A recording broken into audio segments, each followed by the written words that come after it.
Donc bonjour et bienvenue à tous. Bienvenue dans cette capsule Coco numéro 2. Donc compétences et connexions. C'est donc une dynamique qu'on a instaurée nouvellement sur le territoire de Villefranche pour faire en sorte de faire du lien entre les partenaires du territoire de Villefranche une fois par mois, le dernier mardi de chaque mois, à chaque fois sur une thématique qui va tourner, mais toujours en lien avec un fil rouge qui est l'apprentissage de la langue française. Donc, la dernière fois, le sujet portait sur l'examen civique et aujourd'hui, le sujet va porter sur l'explication du fonctionnement du dispositif Expérience sans frontières, qui est donc un dispositif porté par le GRETA, CFA du Rhône. Et donc, on a Linda Abdelmoumnaoui, c'est ça, C'est pardon pour ça. le nom, qui était avec nous et qui nous fait le plaisir d'être connecté ce matin, voilà, avec vous et pour les personnes qui verront cette visio en replay également, pour décliner un petit peu le mode de fonctionnement de cette action qui vient de commencer tout juste sur le territoire de Villefranche en ce mois d'avril 2026. Donc voilà. Et je suis accompagnée aujourd'hui, avant de vous laisser la parole, Linda, de Anne-Gaëlle François, qui est ma collègue du Centre ressources illettrisme AFI écrit 69, qui est là pour gérer éventuellement vos questions dans le chat. Donc n'hésitez pas au fur et à mesure de la visio à poser vos questions. Et puis qui fera le relais des questions à Linda à la fin de sa présentation. Et Angèle François, du coup, est la personne que vous verrez sur la capsule numéro 4 de la fin du mois de juin qui portera sur le sujet de l'auto-apprentissage, hein, les sites d'auto-apprentissage, applications, sites internet, etc. Donc, ce sera Anne-Gaëlle François que vous reverrez à cette occasion-là, qui a travaillé sur ce sujet, en particulier ce printemps. Mais pas que, ça fait des années déjà qu'elle est sur le front de l'auto-apprentissage. Bonjour à Voilà la tous. petite La petite parenthèse est fermée. N'hésitez pas à vous présenter dans le chat, en tout cas en indiquant la structure à laquelle vous appartenez. Et puis, je vais partager à l'écran, du coup, le diaporama qu'on vous a préparé pour ce matin. Et je vais laisser la parole à Linda pour la présentation de cette capsule. Est-ce que tout le monde voit mon écran? Tout le monde? Et c'est tout Tout bon. va. Parfait. Bonjour à tous. Je vais me présenter rapidement. Je suis Linda Ademinaoui, conseillère en formation professionnelle au Greta CFA du Rhône. J'ai intégré l'équipe récemment et du coup, j'ai pris en main le projet ESF en février pour un démarrage de l'action du coup, le 15 avril. Ça a démarré le 15 avril. Voilà, l'objectif aujourd'hui, c'est de vous présenter un petit peu le dispositif, voilà, vous présenter le public visé, les objectifs, comment s'organise le parcours, les modalités pratiques pour pouvoir candidater et intégrer le parcours. Et puis voilà, je vous expliquerai un peu comment l'action se déroule. Et puis on aura un petit temps de questions-réponses aussi à la fin.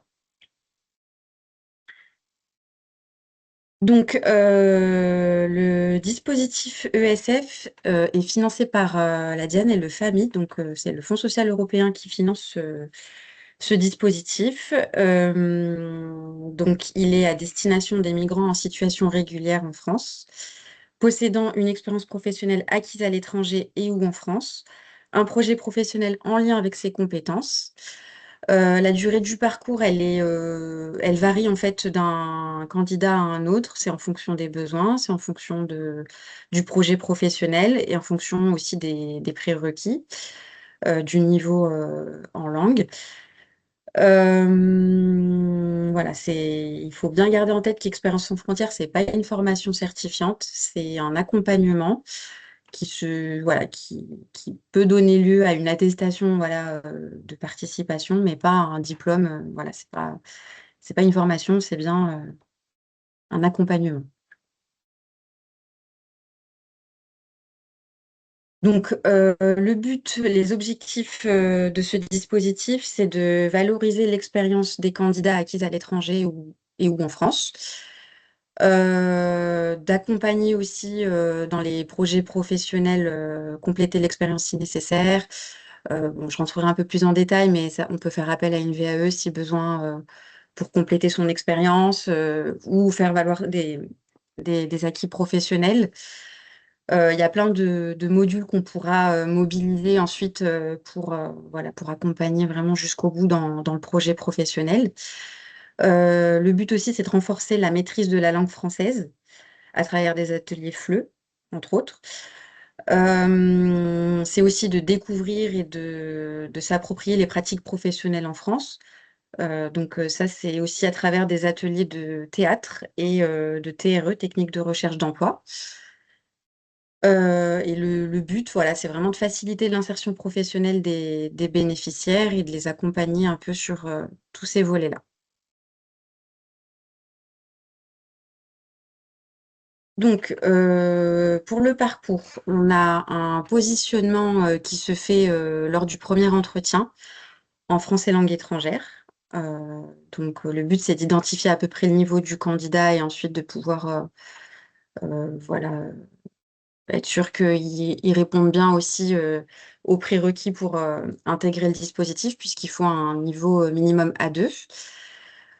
Comme je vous le disais, on a un accompagnement avec du théâtre pour aider à renforcer la confiance en soi et à prendre la parole dans des situations différentes, dans des simulations de situations différentes. Les ateliers de théâtre, c'est une demi-journée par semaine. On a un coaching personnalisé en fonction des accompagnements sur la gestion du stress et des conflits.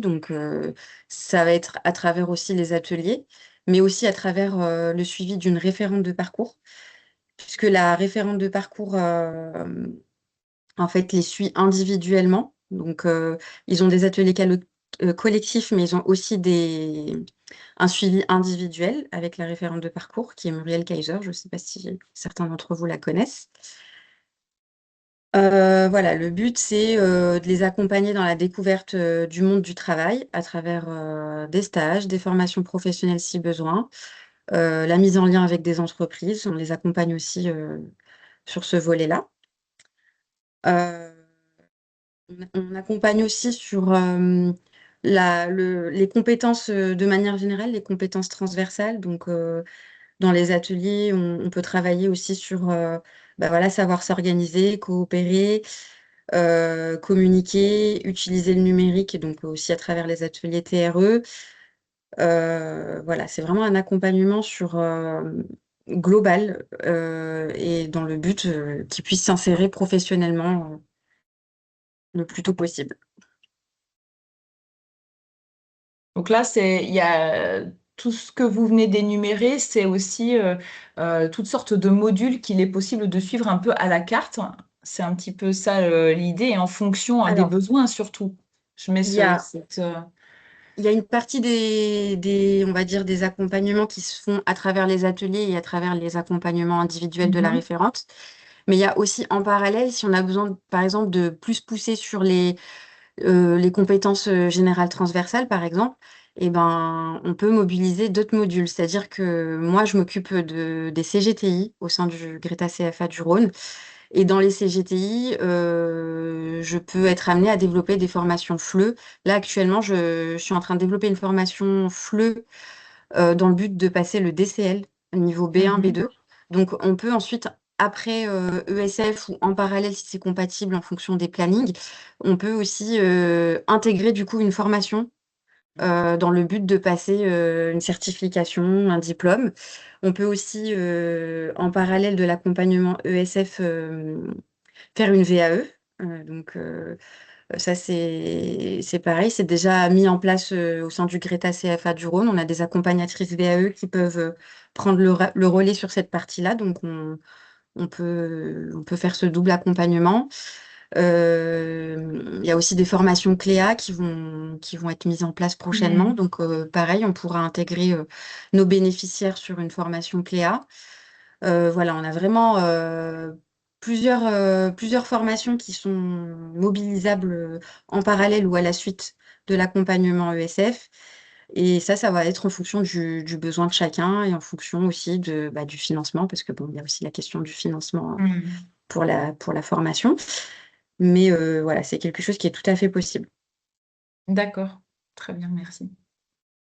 Du coup, je vous laisse un petit peu décliner ici peut-être certaines choses que vous n'avez pas forcément détaillées sur la diapo précédente, la partie notamment des stages en entreprise ou des choses comme ça. Est-ce que vous avez déjà, enfin, comment ça se passe concrètement? Est-ce qu'il y a un plateau technique? Est-ce que c'est un carnet d'adresses d'entreprise qui sont un peu dans votre réseau? Est-ce que c'est une démarche personnelle d'aller rechercher des entreprises pour faire son stage? Enfin voilà, comment ça va se passer? Alors, ça va vraiment dépendre du projet en fait professionnel Oui. de la personne.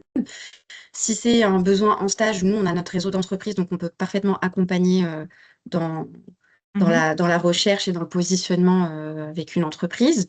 Si c'est un besoin de formation FLEFOS, bah, du coup, ils peuvent intégrer notre formation tout de suite après ou en parallèle de leur accompagnement ESF. Tout ce qui est compétences transversales, CLEA, VAE, voilà, c'est vraiment des dispositifs qui existent déjà en fait, donc ils peuvent vraiment les intégrer. Il faut vraiment ce sera du cas par cas, il faut vraiment qu'on étudie le besoin et ensuite on peut mobiliser les modules soit assez rapidement, soit dans un second temps, vraiment en fonction comme je vous ai dit, du besoin, de la Mhm. disponibilité et des formations en cours aussi, parce que là, par exemple, on a le FLEFOS qui va démarrer normalement en juin, juillet, si tout se passe bien. Voilà, ça va dépendre du démarrage de l'action. Est-ce que Mhm. c'est compatible aussi avec les ateliers déjà en cours avec ESF? Voilà, mais ce sont des modules qui sont mobilisables pendant le parcours, après le parcours, Mhm. si nécessaire. D'accord. Et le FLEFOS, la formation donc français langue étrangère, français sur objectif spécifique, vous savez sur quel métier ça va porter du coup, la session là de cet été? Alors, je dis FLEFOS, mais pour l'instant, c'est uniquement le FLE c'est du D'accord, FLE à viser. Enfin, le but, c'est vraiment de passer le diplôme, le DCL. c'est ça. Le FOS, pour D'accord. l'instant, c'est pas encore. C'est une formation qui est en cours De montage. Je Oula, suis en train on vous entend de pas très avancer bien. Pardon, ça a coupé potentiellement. plusieurs fois. Je ne sais pas Ah, si vous nous entendez. Votre connexion est peut-être un peu instable parce mince. qu'on vous entend d'une manière un peu coupée. Sur le français, sur objectif spécifique, vous disiez Ah, que mince. vous étiez en train de construire une offre, c'est ça? Je suis en train d'identifier un besoin potentiellement au métier ADVF. D'accord. Mais voilà, il y a des choses qui mettent un peu plus de temps à se mettre en place parce qu'il faut bien identifier le besoin, être sûr qu'on aura suffisamment de candidats pour intégrer la formation. D'accord. Donc, je communique pas encore sur toutes les Tout à fait. formations sur lesquelles je travaille parce que c'est pas encore certain. D'accord, pas de souci. Merci. Mais il y a des formations qui pourront être aussi créées en fonction des besoins qu'on a identifiés tout au long du parcours ESF. En Hmm, fait, ce sont des gens qu'on pourra récupérer et qu'on pourra intégrer dans nos formations par la suite. d'accord, C'est le but aussi. très bien. Merci. Donc là, vous nous avez dressé un petit peu une présentation de ce dispositif-là. Et puis, je vais essayer de passer à la slide d'après. Mm. Au niveau des modalités pratiques, même si les sessions ont déjà commencé, vous pouvez peut-être dire quelques mots sur les modes de prescription. Oui, alors du coup, nous, on a fait une communication auprès de tous les prescripteurs en février. Donc, les associations, la mission locale, enfin voilà, il y a eu une grosse communication qui est partie en février et en mars aussi. On a reçu pas mal de fiches de prescription. En fait, on envoie une fiche de prescription à compléter avec les informations du candidat. Et c'est une fiche en fait qui présente aussi un petit peu le parcours du candidat, le besoin du candidat.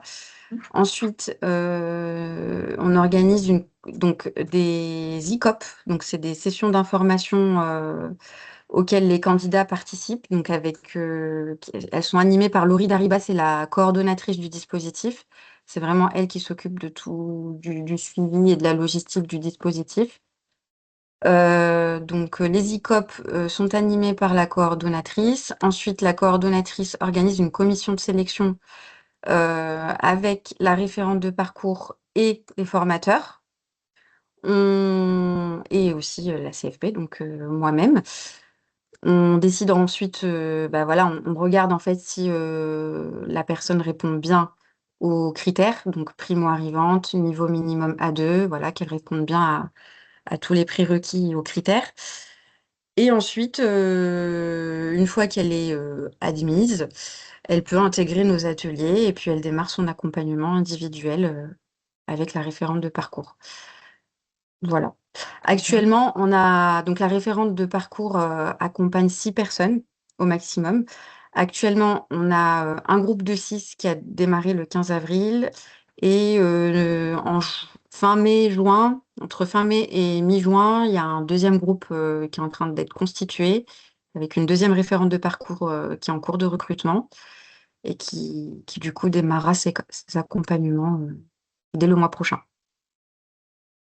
D'accord, très bien. C'est gratuit pour les bénéficiaires en tout cas. Enfin, vous l'avez pas spécifié, mais Oui, voilà, c'est oui, oui, c'est c'est c'est pris en gratuit, c'est charge financé. entièrement. Voilà, par la Par le fonds Diane et le social. Fonds européen. Exactement. Très bien. Juste, je précise, actuellement, il reste très peu de place parce le Mhm. deuxième groupe, on a déjà 3 candidats, voilà, il reste peut-être 2-3 places, donc c'est pour ça qu'on communique beaucoup moins sur le dispositif. Je précise que ce sont des entrées-sorties permanentes, donc là, on peut avoir les 12 personnes. Oui, parce que du coup, c'est 12 personnes maximum qui sont accompagnées en même temps. Mais par contre, comme on a des entrées-sorties permanentes, il se peut que dans quelques mois, voilà, on ait des sorties et qu'on puisse à nouveau recommuniquer sur ce dispositif et intégrer de nouveaux bénéficiaires. Mhm. Oui, parce que vous expliquiez du coup que comme les parcours sont quand même sur mesure, dans une certaine mesure, hein, qu'il peut y avoir certaines personnes qui sortent du dispositif avant d'autres et auquel cas ça libère une place pour de nouvelles personnes, des choses comme ça. Exactement, tout à fait. Très bien. Et à l'écran, on voit un petit peu les informations de lieu, hein, donc l'adresse de réalisation de l'action, c'est là où auront lieu tous les ateliers, que ce soit individuels ou collectifs, donc Alors au oui, lycée Louis Armand. oui, tous les ateliers ont bien lieu au lycée Louis Armand. Pour les ateliers individuels, ils peuvent avoir lieu au lycée, mais ils peuvent aussi exceptionnellement, enfin, de temps en temps, avoir lieu en visio ou, ou- ou par téléphone, ça peut arriver aussi, en fonction D'accord. Mhm. de l'échange avec la référente. Mais voilà, globalement, oui, tout se passe au lycée Louis Armand. D'accord. Très bien. Merci pour cette présentation. Je vous en On a à prie. peu près balayé tout le fonctionnement. Est-ce que on peut passer aux questions, s'il y en a, Gaëlle? Je ne sais pas si tu en as relevé dans le chat. Et puis vous, en direct, qui êtes encore connecté, si vous avez des questions, c'est le moment. Ou des remarques. Dans le chat, il n'y a pas de questions pour l'instant particulièrement, donc n'hésitez pas à prendre la parole si vous avez des questions en direct. Très bien. Je vais arrêter le partage pour qu'on puisse voir nos vignettes de connexion. On a aussi dans la visio, je me permets parce que je vois ton nom, Anne-Séverine, je vois que tu es connectée ce matin. Et du On coup, va- Anne-Séverine, qui est notre formatrice FLE. Donc tu as des créneaux bien spécifiques sur ces ateliers de français dans le dispositif, du coup? Tu sais, ce serait quel jour Les ateliers de français, c'est le mardi après-midi et le jeudi matin. D'accord. Ok. On a des sessions, enfin des Mhm. créneaux de 3 heures Mhm. et voilà, qui sont répartis comme ça en fonction des activités des autres aussi, puisqu'on est plusieurs intervenants évidemment. C'est ça. D'accord. Et c'est des ateliers collectifs, du coup, les 6 personnes en même temps. Oui, alors c'est des ateliers collectifs avec forcément une gestion de l'hétérogénéité des niveaux, n'est-ce Oui. pas? J'ai envie de dire comme à chaque fois. Euh, pour le moment, on a des personnes avec des profils très très avancés. qui sont sur des B2, en tout cas, et qui se préparent officiellement au B2. Certaines, je pense, pourraient même prétendre au C1. Et puis, on a 2 personnes qui sont un peu moins avancées, qui sont sur du A2 ou petit A2, quoi, mais avec des attentes différentes sur être à l'aise à l'oral ou être à l'aise à l'écrit quand les personnes le sont déjà. Et puis, voilà, il y a vraiment des personnes les plus avancées sont sur des préparations d'examen en objectif, Hmm. alors hors ESF, mais en tout cas dans leur Personnel, en apprentissage tout du cas. français. Oui, Voilà, tout à fait. d'accord. Et le lien avec le numérique, du coup, Linda, comment ça se passe? Les personnes, c'est une initiation numérique ou qui Oui, est proposée pour les personnes qui sont là dans nouvelles les aujourd'hui? ateliers TRE, oui, Oui. oui, c'est vraiment c'est les bases du numérique. C'est voilà, technique de recherche d'emploi, c'est vraiment le b.a.-ba. Mhm. Après, s'il y a besoin D'accord. de pousser sur les compétences numériques, il y a le Mhm. CLEA numérique. Enfin, il y a d'autres Mhm. actions d'autres modules, d'autres formations qu'on peut mobiliser pour approfondir ce besoin-là. Très bien. OK. Et la durée moyenne d'un parcours, ou la durée envisagée du parcours, c'est quoi?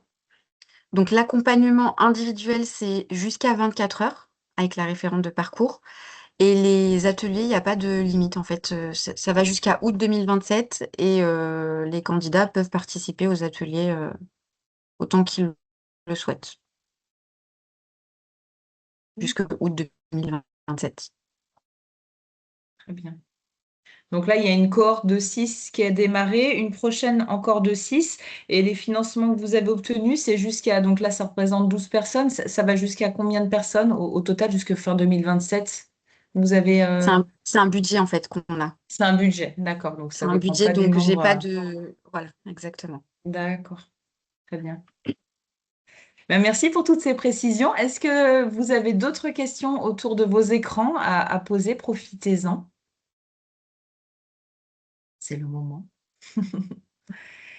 Sinon, comme la dernière fois, on fera un petit montage de cette vidéo pour qu'elle puisse être visible en replay par des personnes qui nous ont fait savoir qu'elles ne pouvaient pas être là ce matin et qu'elles attendaient le replay avec impatience.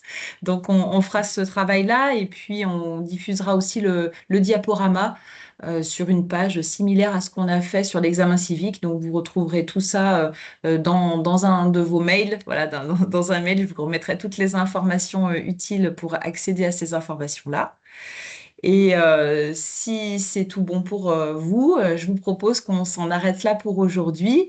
Et je vous invite du coup à prendre la date de la prochaine visio qui sera donc le dernier mardi du mois de mai. Je vous renverrai la date par mail aussi et qui portera sur le thème de la mobilité, des actions qui sont en lien avec la mobilité sur Villefranche, en particulier une action portée par la Croix-Rouge et par les apprentis d'Auteuil.